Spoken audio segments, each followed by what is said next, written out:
Cae la tarde y en un rincón de la ciudad, en un pequeño jardín, alguien cuenta una historia, reflexiona en voz baja o conversa, paseándose bajo los árboles. Es hora de volver a casa, bajar la velocidad y darle tiempo al tiempo. Christian Warnken nos abre la verja de su jardín para que respiremos aire puro y oxigenemos el espíritu. En Pauta, aquí comienza Desde el Jardín. Una presentación de Lucas, Seguro Complementario de Salud de Vida Cámara. Parque del Recuerdo, tu familia es tu mejor legado. Y en sus 100 años, Fundación Irarrázaval. Lo esencial de toda exploración será volver al propio jardín y ver las cosas por primera vez, decía el poeta T.S. Eliot. Queridos y queridas radiovidentes que al escucharme me están viendo porque se imaginan dónde estoy, en un sector de mi biblioteca, en un costado de mi jardín, estoy abriendo la verja de madera de mi jardín y hoy día vamos a caminar con una personalidad del mundo de la política. Pero antes de eso quiero contarles una historia muy antigua que tiene que ver también con la política, pero también con el espíritu. Me voy a remontar al siglo IV antes de Cristo. Estamos en la India y en un contexto de gran decadencia del orden y de las costumbres en ese país. Había una decadencia social, política, gran rivalidad entre los principados, intriga y corrupción en el seno de las clases altas, falsedad, fraude, etcétera. Me imagino que eso todo les resuena hoy día de lo que ha pasado un poco también en nuestro país por estos lares. Y ahí aparece un personaje muy interesante, un príncipe heredero del trono en un pequeño reino al norte de la India, Siddhartha Gautama, el Buda.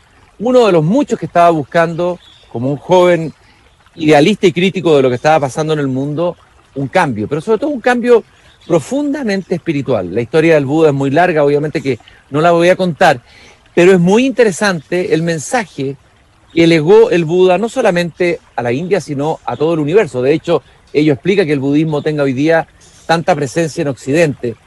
Él dejó una enseñanza y entre otros la recogió más contemporáneamente un experto, un gran historiador alemán de las religiones, que a mí me gusta mucho, que se llama Hermann Oldenberg. Estamos hablando del año 1920. Y hay un texto que resume el pensamiento de Buda, y entre las cosas que Buda dice, parte diciendo: dos son los extremos o monjes de los que debe mantenerse apartado quien ha renunciado a la vida de este mundo. Y ahí va a decir cuáles son los dos extremos: la vida entregada a los puros placeres, a la voluptuosidad, etcétera, y también la vida del otro extremo, o sea, el demasiado excesivo ascetismo que el mismo Buda había buscado. Pero lo más bonito es la enseñanza, desde mi punto de vista, de lo que deja el Buda de lo llamado el camino óctuple. ¿Qué es lo que es el camino óctuple? Creencia recta, recta intención, palabra recta, acción recta, vida recta, recto esfuerzo, recto pensamiento, recta concentración. Ese es el camino óctuple del Buda. Llama la atención el énfasis en la rectitud, en lo que el mundo antiguo occidental, el mundo greco-latino llamaba la virtud. Hoy día vamos a conversar con una candidata a la presidencia de la República. Ella es Paula Narváez, puertomontina, aunque nació en Osorno, pero sureña, de corazón absolutamente y de alma, diríamos. Paula, muchas gracias de caminar conmigo hoy día en este Mi Jardín. Muchísimas gracias, Cristian, por esta linda invitación. Qué mejor que conversar desde un jardín. Qué linda imagen. Y para mí, de verdad, que muchas veces te he escuchado en este programa, me siento súper como honrada de poder compartir este tiempo contigo acá y con quienes nos están escuchando también. Así es que, nada, aquí me siento muy cómoda, muy contenta. Paula, yo cité a Buda porque me pareció interesante entre los elementos de tu biografía, y creo que eso es un rasgo distintivo para mí. Yo siempre he dicho que para hacer política, para asumir el destino de la nación, hay que tener un templo interior muy grande, y si no hay un autogobierno, es bien difícil que pueda haber un autogobierno del país. Y me interesó esta idea, esta historia tuya, de que, así entiendo yo, tú me vas a rectificar, que tú fuiste a la India en algún momento de tu vida a estudiar inglés, eso entiendo, que tuviste una experiencia en la India muy, muy interesante. Bueno, ahí fuiste profundizando y te encontraste con el budismo, la tradición de Buda, para decirlo en forma más general. Me gustaría que partiéramos conversando de eso. Qué lindo, porque es una etapa muy importante en mi vida, muy, muy de base, muy de formación. Yo tuve 2 oportunidades de estar en India. La primera, guiada por una persona practicante del hinduismo y del budismo. Yo creo que Gabriela Vargas, aprovecho de saludarla, bella persona, tenía una doble, digamos, experiencia muy profunda en los ashrams de la India, etcétera. Y entonces hicimos la ruta de Buda, y luego tuve la posibilidad de volver a la India sola. Ambas experiencias muy importantes para mí. Yo había tenido una aproximación, principalmente por razones familiares. Tengo una hermana que es practicante del budismo de una manera mucho más sistemática que yo, y por lo tanto formaba parte de mi conversación más cotidiana. Ambas somos psicólogas y ambas siempre hemos estado muy ocupadas en comprender la existencia humana, y de las tradiciones que en el mundo hoy día existen para entender esa existencia, que son todas, por supuesto, propuestas y no verdades absolutas. Y lo que me ha entregado a mí el budismo es principalmente esto más bien de situar al ser humano en el cosmos como una parte tan diminuta, y por lo tanto en un gobierno del ego, como un desafío fundamental en la existencia. Y eso para mí, llevado a mi actividad pública en general, ha sido un importante, voy a decirlo en palabras bien coloquiales, un importante cable a tierra. Yo soy muy consciente, Cristian, de la muerte. Estoy permanentemente pensando en la muerte, lo que sitúa mucho mi acción cotidiana, en todo sentido.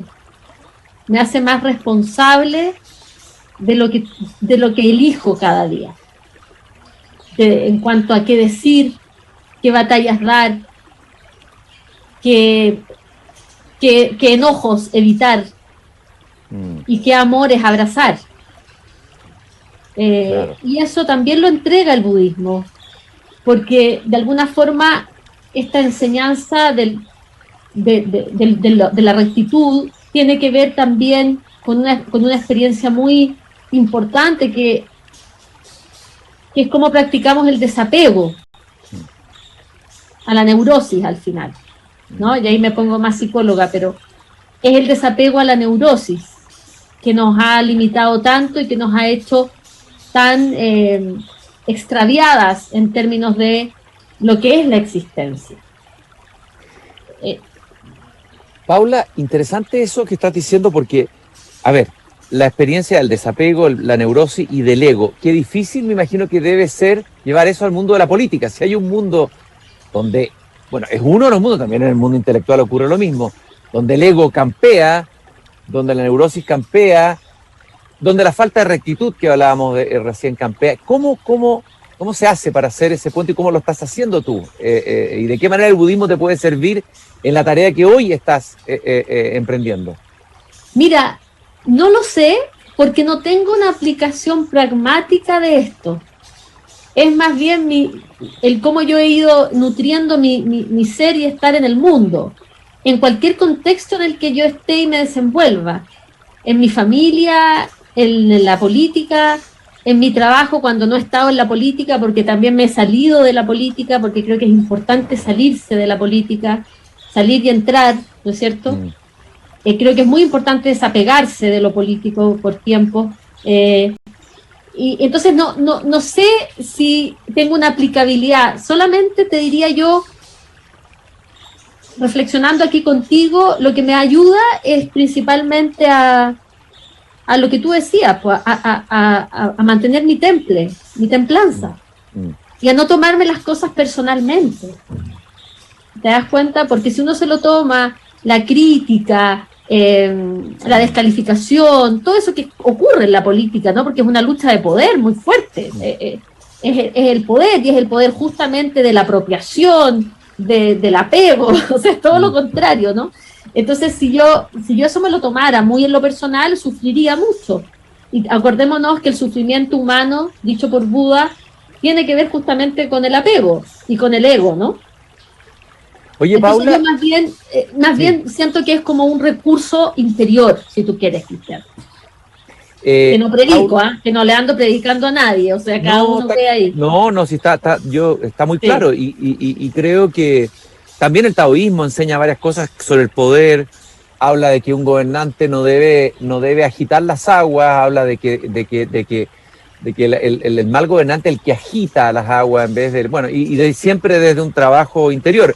Lo digo porque yo creo que en nuestra política y en nuestra tradición política tal vez occidental hay una desvinculación entre el mundo interior y lo que se hace en política. Y tal vez eso sea uno de los males más profundos que tengamos. Podemos tener líderes que tengan una capacidad verbal increíble, que sean grandes oradores y después en sus vidas privadas son unos seres deplorables. Esas esquizofrenias son parte de la crisis de la política hoy día, ¿no? Totalmente, porque además si nos guiamos por este principio de que como es adentro es afuera, y como es arriba es abajo, eso tiene muchísimo que ver con la consistencia, de decir lo mismo en lo público que en lo privado, de tener una acción consistente y respetuosa con el otro permanentemente. Yo creo que si pudiéramos habitar la política más de eso, cambiaría también fuertemente la percepción sobre la capacidad de la política de reflejar. Y cuando digo de reflejar, digo de que la gente se sienta representada, que es justamente la crisis que hoy día tenemos, que no hay representación allá afuera, en lo político, de parte de las vidas cotidianas de las personas. Las vidas cotidianas de las personas se sienten hoy día desamparadas de una política que se empezó a hablar a sí misma, de unos partidos políticos que empezaron a transformarse en unas máquinas de reproducción del poder, con pérdida de proyecto político, con pérdida de sociedad, de visión de mundo. Y eso hoy día es una cosa que está en crisis, en desarrollo, no está para nada resuelto. Y entonces la gente dice, bueno, mientras estos señores siguen en esto, que es administrar el poder para unos pocos, nosotros tenemos que arreglarnos la vida. ¿Y cómo nos arreglamos la vida? Bueno, de la manera en que se la arreglaron en ese estallido social, saliendo a decir no más, y después en ese esfuerzo enorme de autorregulación que tenía que ver con los cabildos que espontáneamente se formaron en las comunas, que yo creo que son de una riqueza preciosa, donde la gente sí quiere compartir un proyecto de sociedad y que hace que hoy día tengamos una convención constituyente conformada de la manera en que quedó conformada, que es muy elocuente del Chile de hoy. Porque por un lado está esta fuerza independiente, muy plasmada en ese espacio, pero al mismo tiempo hay una diversidad, es paritaria, tiene escaños reservados para pueblos originarios y por lo tanto hay pueblos originarios ahí representados, pero además las profesiones que están ahí expresadas, por ejemplo, o los oficios, los quehaceres, son quehaceres de un Chile muy representativo. Y eso es una enorme oportunidad, pero es una cachetada al sistema de partidos políticos. Y una cachetada bien dada. Te lo digo yo siendo militante de un partido, y que entiendo mi militancia porque sigo creyendo que el sistema de partidos en una democracia es necesaria, pero no el que tenemos hoy día. Paula, estando completamente de acuerdo contigo, sin embargo hay signos... A ver, dos cosas. Da la impresión de que hoy día el escenario político aquí y en el mundo es extremadamente líquido. Se ha hablado mucho del concepto de la sociedad líquida de Bauman, ¿no es cierto? En el sentido de que, por ejemplo, en la elección de convencionales la gente golpeó a los partidos políticos. Sin embargo, en las elecciones de gobernadores y alcaldes pareció entregarle de nuevo, digamos, su confianza a los partidos políticos tradicionales. Entonces, tenemos como signos contradictorios. Es decir, pareciera que la población intuitivamente dijo, queremos que la convención la hagan los independientes, pero ¿qué piensas tú de ese diagnóstico? Que es por lo demás la columna de Tironio hoy día en el Mercurio, que habla de eso. Pero es que ahí tenemos primero porque son procesos electorales de naturaleza completamente distinta. Y porque además, recordemos, ¿no es cierto?, que hay ciertas barreras institucionales que impiden que, por ejemplo, hubiera una opción por más independientes en el nivel territorial, porque el sistema electoral no lo permite, como sí lo permitió con una norma excepcional para la composición de la constituyente. Recordemos que hoy día hay una discusión en el Parlamento hay proyectos de ley de cómo se abre la participación de los independientes en las próximas parlamentarias. Entonces, hay limitaciones del ciudadano votante a votar por independiente en las dos elecciones porque son de naturaleza distinta, ¿ya? Entonces creo que ahí hay una primera barrera que hay que comprender, que es como estructural. Y segundo, porque yo además, o sea, aun cuando valoro y describo y me parece importante la representación del mundo independiente, sigo pensando que es necesaria la representación a través de los partidos políticos. Uh-huh. Entonces yo creo que esto es más bien una oportunidad para que los partidos se tomen en serio la necesidad de su propia reforma. Porque hoy día sí que es un desafío decir cómo partidos políticos representamos el sentir de la ciudadanía. Eso es muy importante. Y yo creo que si hoy día, por las razones que son, a nivel territorial, los partidos políticos todavía tienen una representación, ¿cómo dotamos esa representación de un sentido de proyecto de país a nivel del territorio? Es muy importante. Si perdemos esa oportunidad, si nos farreamos esa oportunidad, bueno, ya la verdad es que hay poco que hacer, cerremos por fuera, digamos, ¿no? Paula, y en ese sentido, tú perteneces a un partido muy importante en la historia política de Chile, que es el Partido Socialista, un partido que ha sido central, fue central en la transición. Bueno, pues hay un presidente socialista antes del golpe militar, tenemos dos presidentes, uno más del PPD, pero en realidad socialista, que era Lago, y la presidenta Bachelet. O sea, el Partido Socialista ha sido clave en la historia, y lo que algunos dicen que lo que pasa en el Partido Socialista finalmente es el reflejo de lo que está pasando en el país. ¿Qué lugar ocupa hoy día el Partido Socialista? Hay algunos que le critican de que se dejó llevar por los cantos de sirena del Frente Amplio o de una izquierda más radicalizada, que cayó en una especie de autoflagelamiento extremo, porque se trata de no caer en la autocomplacencia, pero ¿por qué en esta autoflagelación como de destruir o de incluso ningunear lo que los mismos presidentes socialistas habían hecho de bien, porque no todo se hizo mal? ¿Qué pasó ahí? Hubo un momento que una parte, no digo que sea así, pero una parte de los ciudadanos y también de algunas personas que han opinado en los medios vieron un poco sin brújula a los líderes de la centroizquierda y sienten que ahora de nuevo están sacando la voz, están planteando su punto de vista sin tanto complejo. ¿Cómo lo ves tú eso? ¿Cuál es tu análisis? Yo creo que el Partido Socialista es un partido principalmente articulador. Tiene una sólida ideología, por supuesto, pero es un partido que articula, que une. Y yo creo que el propósito de la gran mayoría del Partido Socialista era la unidad de toda la centroizquierda. Y no tener que estar en esta decisión dicotómica de quedarse hacia el centro o de irse hacia una izquierda más radical. Yo creo que el Partido Socialista apostó, yo misma, como parte de ese proyecto, desde el inicio de esta candidatura, porque hubiera una unidad amplia del centro y de la izquierda. Y creíamos que eso era posible. ¿Ah? Por supuesto que sin vetos, sin exclusiones, sin fanatismo, sin estas cosas que son absolutamente atentatorias contra la unidad. Se hizo un esfuerzo hasta el final.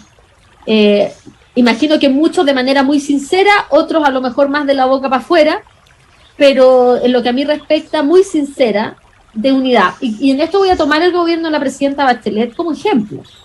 El gobierno de la presidenta Bachelet quiso unir a toda la centroizquierda. Y por eso hicimos la nueva mayoría, y por eso estuvo ahí desde la Democracia Cristiana hasta el Partido Comunista. Y recordemos que parte del Frente Amplio con Revolución Democrática también formó parte del gobierno de la presidenta Bachelet en una etapa, principalmente en sus aportes de la reforma educacional. Entonces, digo esto porque había un liderazgo socialista que estaba en la línea de que nos necesitamos todos adentro. Y yo sigo pensando en eso, sigo pensando que es posible. Porque para gobernar esos cambios que vienen, necesitamos una unidad amplia que se puede estructurar de distintas maneras, esa unidad, o se puede operacionalizar de distintas maneras. A mí me habría gustado en una primaria amplia, y que hoy día estuviéramos compitiendo desde la candidatura de la Democracia Cristiana hasta Daniel Jadwe. Pero eso no fue posible, no por responsabilidad, en este caso voy a personalizarlo lamentablemente, pero yo no estuve en ningún momento por excluir a nadie, todo lo contrario. Uh-huh. Sin embargo, eso no pasó. Hoy día hay una primaria que está corriendo por la izquierda que es el Frente Amplio y el Partido Comunista, y la de Chile Vamos. Y nosotros como espacio político tenemos un rol de articulación importante de ese mundo. O sea, con este mundo se necesita construir mayoría para poder gobernar los cambios que vienen. Y eso es una visión de realismo político. Si eso no se logra, no se van a llevar adelante los cambios, Cristian. Paula, la pregunta es la siguiente. Tú hablaste de la unión. Bueno, una de las conquistas importantes de la postdictadura fue esta unión o este encuentro o reencuentro entre la democracia cristiana y el Partido Socialista. Eso fue clave. El mundo social cristiano y el mundo del Partido Socialista, socialdemócrata, pero con más variantes. Ahora, la pregunta es, ¿hasta dónde llega esta alianza? Te pregunto derechamente por el Partido Comunista. A ver, dos cosas que te quiero decir. Un partido que tiene un nombre de un sistema que colapsó en el mundo, que llevó a... No hay ningún sistema comunista que no haya sido totalitario y que no haya llevado al desastre en la América Latina. El diagnóstico es evidente. Que además es un partido que ha hecho vista gorda o ha sido bastante blando o indiferente al sufrimiento de millones de seres humanos, incluso en Latinoamérica, en gobiernos totalitarios de signo extremo. Entonces la pregunta es el riesgo de aliarse con un partido que para muchos hoy día, digamos, es distinto al Partido Comunista de hoy que el Partido Comunista previo al golpe. Era un partido reformista, era un partido con mucha prudencia, que era capaz de ceder. Hoy día se ve un Partido Comunista un poco ensoberbecido. Entonces, a ver, complica un poco esa relación con el Partido Comunista. ¿Por qué hay que llegar hasta el Partido Comunista y los riesgos que ello implica para que no te vaya a hacer perder parte de tu identidad democrática profunda, o no? Puede ser irritante que yo como candidata presidencial del Partido Socialista los califique, porque es doloroso, pero voy a decir una cosa que en realidad tiene que ver más con lo que ellos han dicho que con lo que yo pueda decir de ellos. Y los propios creadores del programa de gobierno de Daniel Jadwe han dicho que es un programa no comunista. Ellos han dicho que es un programa que no tiene ideas propiamente del comunismo tradicional, y han planteado más bien ideas, si tú ves el programa de Daniel, ideas que conversan muchísimo hay excepciones en las ideas, ¿ya? Pero hay una gran mayoría de... El control de los medios de comunicación, por ejemplo. Eso, voy a decir eso. No es menor, ¿eh? No. Es un tema fundamental. El tema de la libertad de prensa y la libertad de expresión son principios fundamentales de una democracia sana que quiere seguir siendo democracia. Eso completamente, yo me inscribo ahí. Pero más allá de ese punto, que es un punto delicadísimo, muy objetable, está el tema, ¿no es cierto?, de que el resto de sus ideas son ideas que conversan plenamente con las nuestras, digamos, ¿no? Nosotros tenemos una diferencia importante respecto de la responsabilidad, en todo caso, de las medidas, desde el punto de vista de que sean financiables. Ellos plantean una manera irreal de financiar todo lo que ahí proponen, irreal en 4 años, o sea, simplemente no se puede. Aunque hagas el máximo esfuerzo, no se puede, nuestra economía no va a dar, y menos va a dar en el contexto post-pandemia en el que estamos, ¿no? En que vamos a estar. O sea, que vamos a estar, porque hoy día todavía estamos en pandemia. Y porque también, como dices tú, nos distinguen aspectos fundamentales de valores y principios democráticos como la libertad de prensa y la libertad de expresión. Y también veo como preocupante una cierta tendencia a la exclusión y por lo tanto a la no valoración de algo fundamental en la democracia, que es el pluralismo, en todo sentido. Nosotros formamos parte de una tradición política donde sabemos y entendemos que estamos hechos de fuerzas que son distintas y tenemos que promover esas fuerzas distintas. O sea, a mí me parece bien que en un consejo municipal estén representadas todas las sensibilidades políticas. Entiendo que en la municipalidad de Renca, la gran mayoría de los concejales, de Recoleta, la gran mayoría de los concejales son comunistas. Y creo que eso para la democracia es complejo. Porque no podemos promover para nada la hegemonía ni el autoritarismo de ninguna fuerza. Aquí nos hacemos mejores cuanto más diversos somos.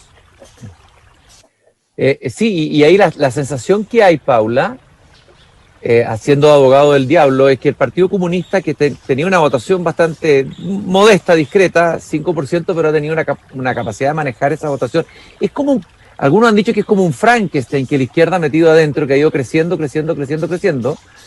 y que termina poniéndole el pie finalmente a sus propios aliados. El gesto de cerrar la puerta, de acusar de neoliberales a todos, yo por lo menos como alguien de centro izquierda me siento insultado por alguien que me diga neoliberal. Fue muy violento. Fue muy violento. De una violencia verbal impresionante. Entonces, tú misma has dicho, que me parece interesante, que ahí hay comportamientos patriarcales. O sea, el PC, si hay un partido tradicional y patriarcal, es el Partido Comunista. Entonces, siento que hay contradicciones profundas de tener un partido así como aliado. Ahora, son todos bien patriarcales, te quiero decir, ¿eh? Ya, ok, ya. Interesante. Son todos no es solo bien patriarcales. O sea, hay algunos que han asumido un discurso que yo entiendo que se valora, por supuesto, que ya al menos... Pero ¿es de la boca para afuera? ¿Es de la boca para afuera? Las prácticas son brutalmente autoritarias, patriarcales, verticales, jerárquicas. No. O sea, la cultura política de Chile en eso no ha cambiado prácticamente nada. O sea, nada. Pero mira, pero también sería injusto de mi parte no reconocer que, por ejemplo, en la experiencia de gobierno del segundo gobierno de Bachelet, de la presidenta Bachelet, tuvimos una muy buena convivencia con el Partido Comunista Cristiano. Uh-huh. Y fue una convivencia que permitió llevar adelante un programa de gobierno profundamente transformador. Y eso lo hicimos con ellos. Y tuvieron una actitud leal durante todo el gobierno. Si yo no reconociera eso, sería muy injusta y caería en la misma injusticia en la que caen ellos. Cuando hoy día desconocen ese pasado, catalogando, ¿no es cierto?, de neoliberales a todos aquellos que fuimos parte de una alianza política, pero además a todos aquellos partidos que en el momento en que hubo que abstenerse en algún territorio para que ellos llevaran candidatos, estuvimos disponibles a hacerlo, con el propio alcalde Daniel Jadue en Recoleta. Esos mismos socios que le permitieron a él llevar y tener el cupo para ser alcalde son los que él hoy día tilda de excesivamente neoliberales en una actitud, ¿no es cierto?, parado desde un púlpito que lo que hace es descalificar a los potenciales socios políticos que vas a necesitar en el futuro. Y está lleno y plagado de contradicciones, Cristian, porque el mismo Daniel Jadue, que pedía, en caso de gobernar, un estatuto de garantías a la democracia cristiana, había estado una semana antes con un candidato a gobernador demócrata cristiano dándole su apoyo. Entonces, está lleno de inconsistencias, ¿viste? Y eso hace que uno vaya de alguna manera desconfiando de cuál es el real pensamiento. ¿Será que es una época de campaña y que se exacerban este tipo de dichos, pero que no tienen un sentido más profundo? ¿O será lo que realmente piensa? Ahí no me queda tan claro, realmente. Paula, a muchos nos gustó cuando sacaste la voz, cuando dijimos aquí Pablo Narváez sacó la voz bien, ¿ya?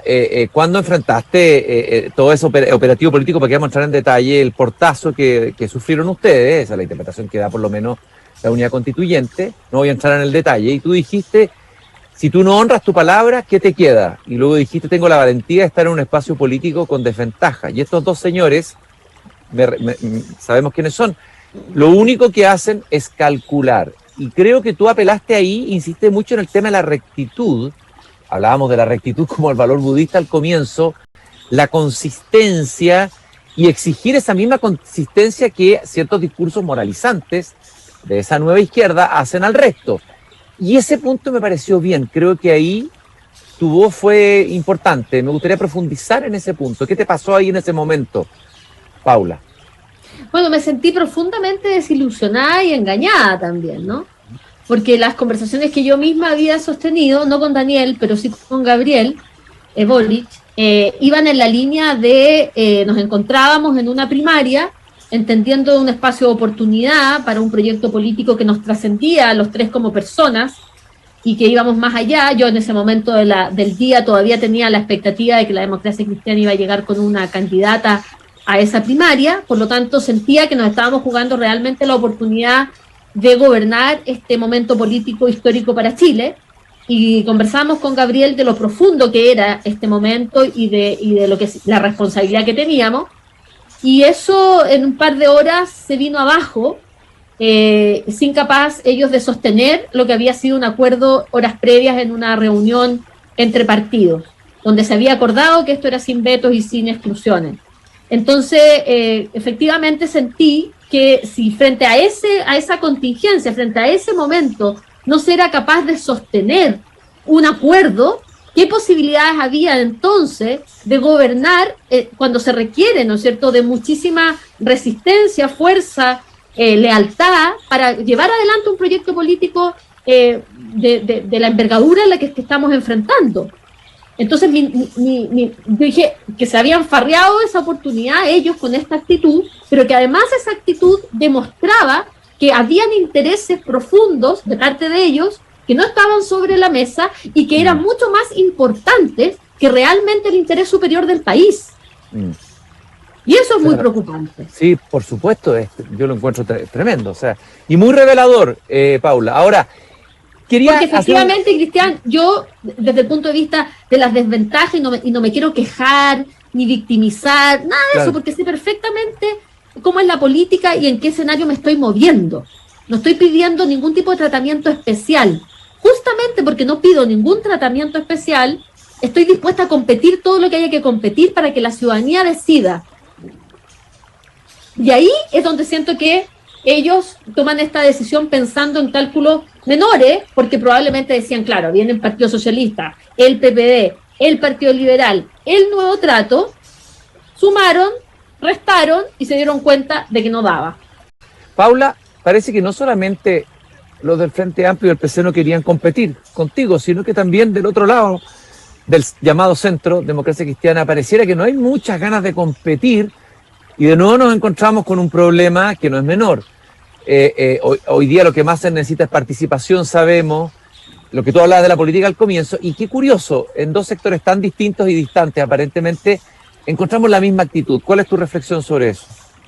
Bueno, la más preocupante de mis reflexiones es que en esto que yo te planteaba hace un rato atrás, de cómo el sistema de partidos, y los incluyo a todos, incluido al mío, el sistema de partidos está pasando por una crisis, y parte de esa crisis tiene que ver con ser muy resistente, muy refractario a todas las señales que la ciudadanía entrega hoy día de querer ser parte de las decisiones.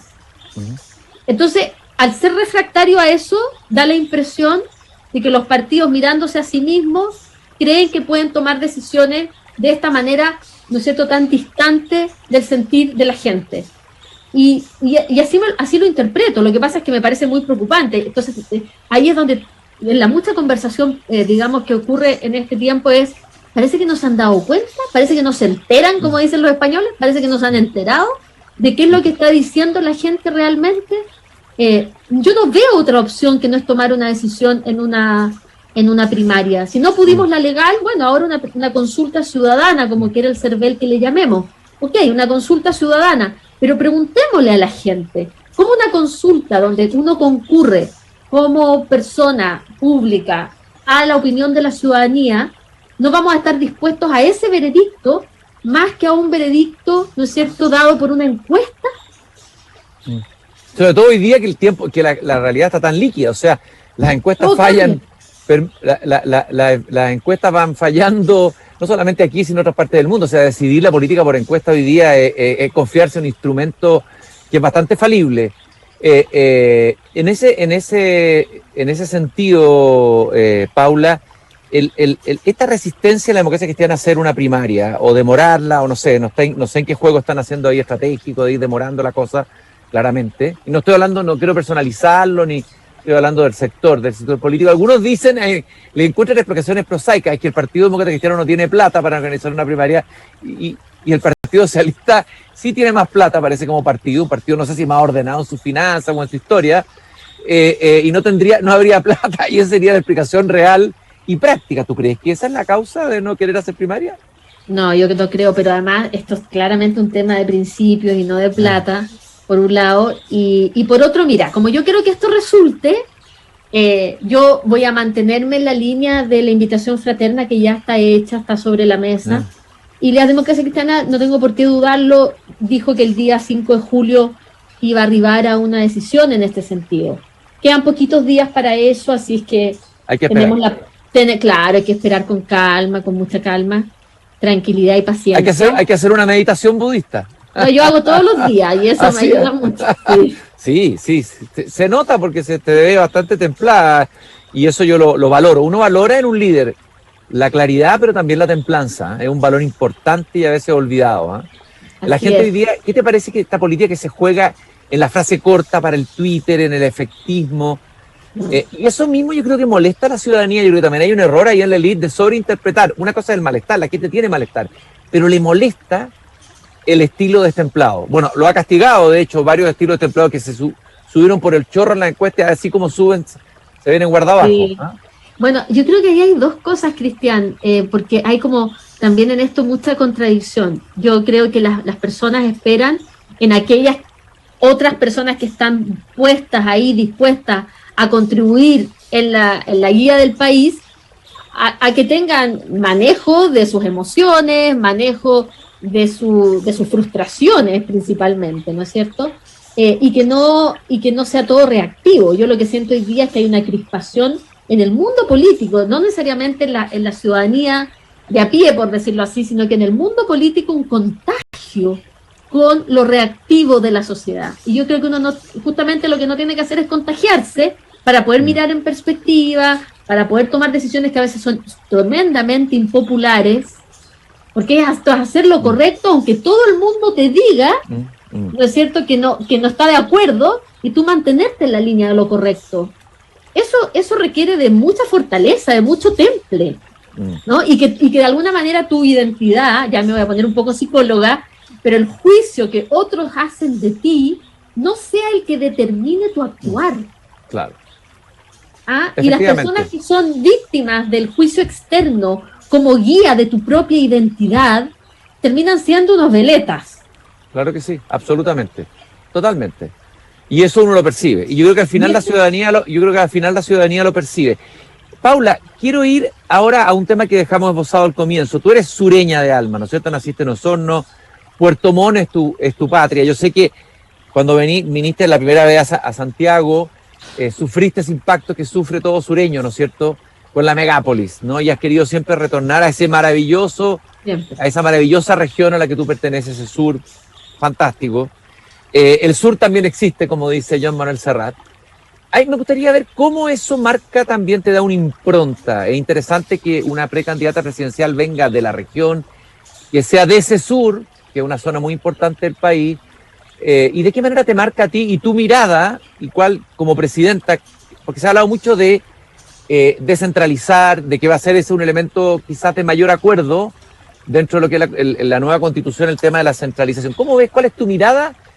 Tú tienes toda la autoridad y la experiencia y la vida para poder dar una opinión sobre eso y como presidenta, ¿cuáles serían los gestos como gobierno que habría que hacer en el país en ese tema? Lo voy a poner en estos términos quizás un poquito épicos, ¿ya? Pero yo creo que Chile se salva desde sus regiones. Yo estoy de acuerdo contigo en eso, completamente. Lo suscribo. Así que yo creo que, mira, si nosotros impregnáramos a Chile de lo que se vive a nivel territorial en cuanto a sinergias, en cuanto a cooperación, a la cultura de la cooperación que se da en el territorio, que se da en el pequeño lugar, con una visión lárica, para hablar de Teillier y su poesía lárica. Sí. Si uno pudiera traspasar eso a la mirada del país, yo pienso que iríamos en una línea muy correcta. Y por eso he hablado de un país que se construye de abajo hacia arriba, un país que se construye desde sus regiones hacia arriba, y no al revés, ¿no? Entonces, hoy día tenemos instrumentos, por supuesto, institucionales, legales, normativos, que lo van a facilitar aún más, pero se requiere de decisión política, se requiere de superar ciertas tentaciones con este autoritarismo tan hegemónico del centro que dice cómo se hace todo, ¿no? Sí, mira, es que resulta increíble estos permisos que se daban por la pandemia, por las cuarentenas, los permisos que se daban antes del pase de movilidad, aplicados en el sur, por ejemplo, en la isla de Chiloé, o en el propio Puerto Montt. Una persona que viene de Lenca, ese permiso no le sirve de nada, ¿me entiendes? Está todo pensado en una transporte público de Santiago, en distancias de Santiago, en acceso a servicios de Santiago. Totalmente. No tiene nada que ver con lo que pasa en el territorio. Entonces, hoy día tenemos primero una autoridad electa, que yo creo que va a ser súper importante. Pero tiene todas las herramientas el nuevo gobernador, no las tiene, o es una autoridad debilitada de partida.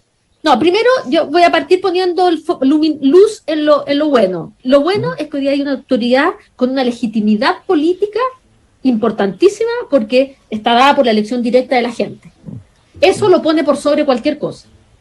Pero al mismo tiempo tiene limitaciones en términos de competencia que hay que mejorar. Ahora yo me junté con todos los gobernadores de la unidad constituyente y pro unidad constituyente y ellos están súper empoderados en sus cargos en decir también nos vamos a apropiar de las competencias que hoy día tenemos, lo haremos muy bien y bienvenidas el aumento de competencia.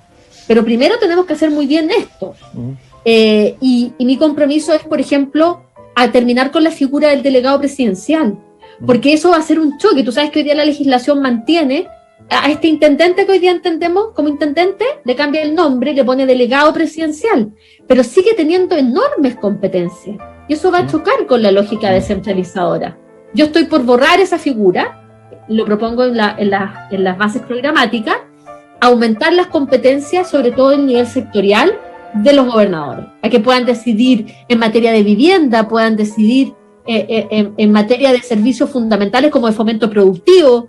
Ellos requieren tener más herramientas que las que hoy día tienen, que les da, ¿no es cierto?, la administración del gobierno regional. Paula, es evidente que el escenario, si es que hay una post-pandemia, esperamos que sí, aunque esta pandemia no sabemos todavía, incluso la ciencia tiene puntos ciegos importantes, digamos, de cuánto va a durar, cuántas mutaciones va a tener el virus, cómo lo vamos a enfrentar en el futuro. Pero imaginemos un escenario post-pandemia de reconstrucción. Tú tienes un plan ambicioso de reconstrucción. Brevemente, el último minuto que nos queda, tú hablas de un plan de reconstrucción sustentable y solidario. El punto es que muchos temen que en algunos programas, no el tuyo, más radicales, digamos, aquí se produzca fuga de capitales, ya se está produciendo terror de los inversionistas a invertir por la confusión, las reglas del juego o por medidas muy estatistas. Es decir, estamos en un escenario post-pandemia durísimo, hay que recuperar los niveles de empleo de calidad, etc. ¿Cuál es la idea central de tu plan de reconstrucción y en qué sentido se diferencia de otros planes? Primero hay un fuerte llamado a la unidad y a la paz social, porque eso es lo que necesitamos para poder construir, pararnos de nuevo. Y aquí nadie sobra, primera cosa, todos somos necesarios. Y las inteligencias de todos, del Estado, por supuesto, al servicio como un motor. Lo que pasa es que la diferencia que hoy día queremos hacer, Cristian, es que el Estado no puede quedar limitado o en una esquina, ¿no es cierto?, tímidamente siendo un mero administrador. El Estado tiene que tener un rol articulador de acciones estratégicas en términos económicas también, pero eso no es excluyente del rol del sector privado, por ejemplo. Esto se hace en alianza, si no vamos a descubrir la pólvora.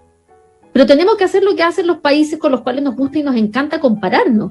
Si nos comparamos con Nueva Zelanda, con Canadá, con Australia, bueno, esos países tienen estados que son muy fundamentales en la definición de sus destinos, pero no ahogan ni pretenden asfixiar al sector privado, pero sí a regularlo, porque se requiere regulación y se requiere un compromiso de respeto medioambiental y de respeto de derechos laborales como mínimo civilizatorio para poder funcionar en una sociedad, ¿no es cierto?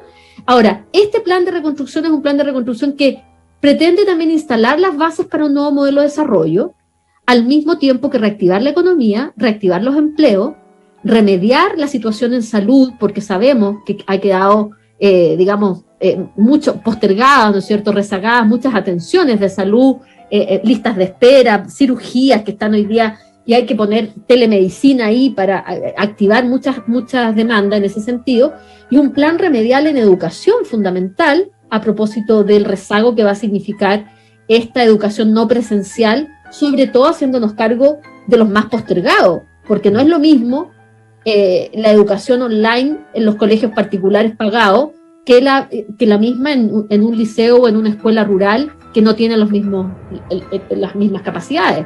Entonces necesitamos un plan remedial en educación. Pero también quiero decir que este esfuerzo de levantar a Chile nuevamente va a ser y requiere de una enorme unidad, de convergencia, Cristian, la invitación que yo hago es a la concordia y no a la discordia, no más discordia. Chile necesita sanarse y nos tenemos que sanar aportando todo lo que podemos aportar. Nosotros lo hacemos desde una visión, que es la visión socialista que tenemos, ¿no es cierto?, profundamente democrática, profundamente pluralista y respetuosa de todas las visiones. Paula, me gustó mucho cerrar con esa palabra tan hermosa, concordia, que tiene que ver también con corazón, ¿no? El corazón pensante, siempre se piensa que pensamos con la mente, pero también pensamos con el corazón. Lo primero que quiero desearte de verdad es mucho éxito en el camino que queda. Ha sido muy grato para mí conversar contigo esta tarde en el jardín, Paula, y te mando un gran abrazo y deseos de que finalmente se pueda hacer lo que tiene que hacerse, ¿no? Creo que lo razonable es que los ciudadanos decidamos quiénes queremos que sean los candidatos que van a ir en la papeleta en noviembre. Eso esperamos. Muchísimas gracias, Cristian. Un abrazo también para ti. Un cariñoso saludo a todos quienes nos han escuchado. Que tengan una muy buena tarde, que estén muy bien. Bueno, tengo un chucado aquí, eso significa que hay una parte del sur muy potente en mi jardín. Ahí está. Maravilloso. Pájaro emblemático del sur. Exactamente. Ya. Paula, un abrazo muy grande. Gracias por haber estado conmigo en el jardín. En este momento cierro la verja de mi jardín.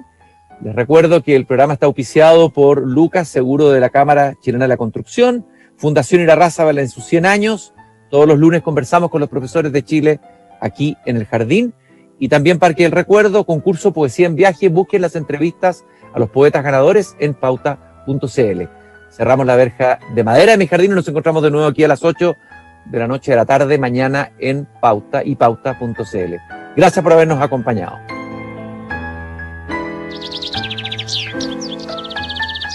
Es hora de cerrar la verja de madera del jardín. Pero Cristian Warnken la volverá a abrir todos los días de lunes a viernes a las 20 horas en Radio Pauta, cuando comience de nuevo desde el jardín. Una presentación de Lucas, seguro complementario de salud de Vida Cámara. Parque del Recuerdo, tu familia es tu mejor legado. Y en sus 100 años, Fundación Irarrázaval.